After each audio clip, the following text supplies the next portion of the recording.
Estamos aqui para mais uma aula de geografia, ainda com o conteúdo Dinâmicas Demográficas, parte 3. O nosso objetivo é analisar a estrutura etária da população mundial e brasileira. A estrutura etária da população ela é representada por gráficos cuja forma se assemelha a uma pirâmide, por isso o uso do termo pirâmides etárias. E nessa pirâmide nós vamos encontrar a população a partir da sua faixa etária, da sua idade, como também o sexo, homens e mulheres. E o contingente populacional, o número populacional, ele é enquadrado em cada um desses grupos de idade, Então nós vamos ver que do nosso lado direito, nós temos um contingente populacional que expressa o número de mulheres e do nosso lado esquerdo representa o número de homens, certo? E a forma da pirâmide etária de um país ela é constantemente associada ao seu grau de desenvolvimento. Então, cada país, cada nação, ela vai ter uma representatividade de uma pirâmide diferenciada, porque vai depender do quê? Do número de pessoas que estão aí no grupo de crianças, jovens, adultos e idosos. Então, o Brasil ele pode representar a sua pirâmide etária nesse formato, como vocês estão vendo aqui, mas os Estados Unidos pode ter uma representatividade da sua pirâmide etária totalmente diferente. Então, vai depender do seu desenvolvimento e principalmente do seu crescimento populacional.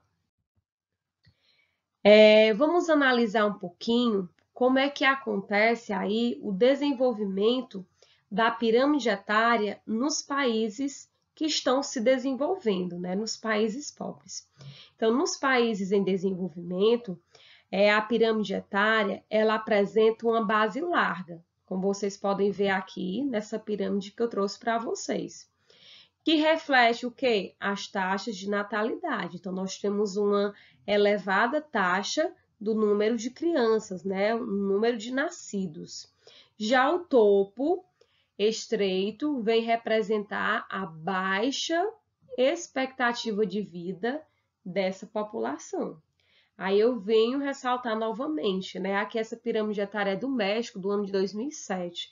Nós observamos aqui que tem um número muito expressivo de crianças e um número reduzido, de idosos. A estrutura etária de uma população tem reflexos na economia de um país. E a população economicamente ativa, a PEA, que eu já vim ressaltar na nossa aula anterior, é a população que produz riqueza.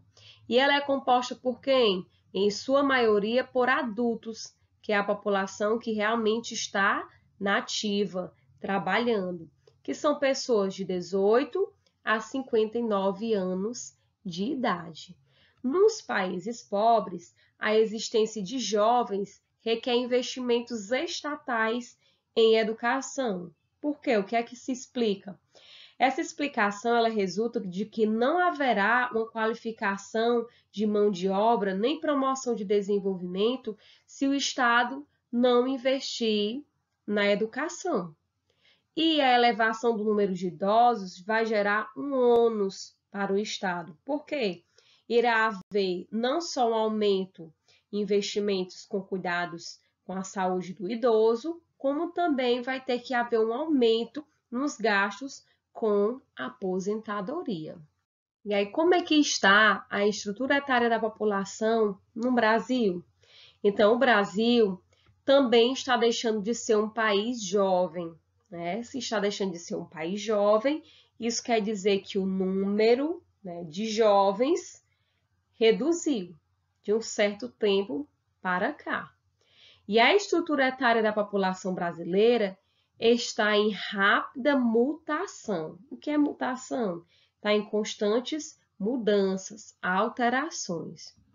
Então, segundo dados históricos e estatísticos, em 1980, nós tínhamos 38% da população brasileira que tinham entre 0 a 14 anos de idade. No ano de 2010, esse número caiu para 24%.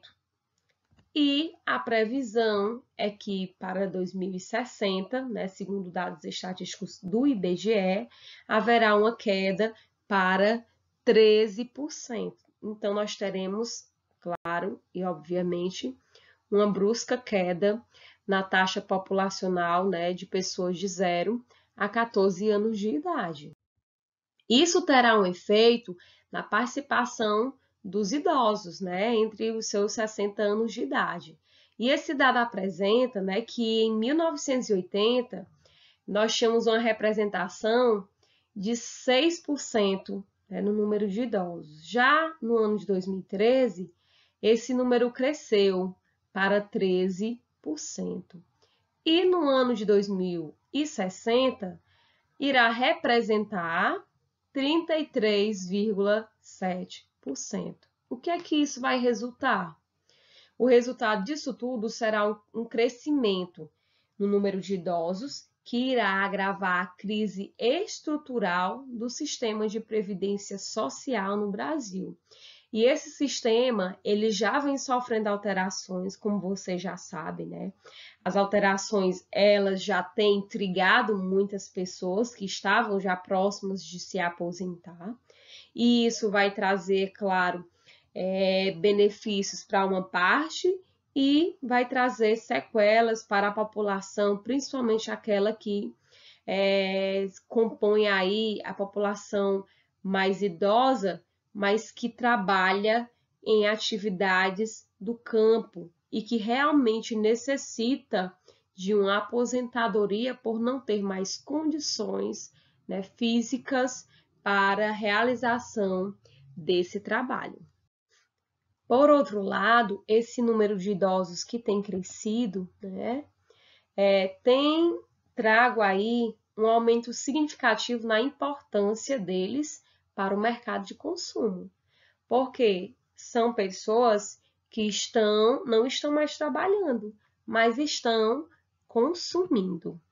A indústria de turismo já descobriu esse filão na baixa temporada, pois os idosos, por não terem filhos em idade escolar, eles podem aproveitar os descontos oferecidos pela maioria das agências, né, de turismo, e podem viajar, né, para fora do seu país ou mesmo dentro da sua própria nação.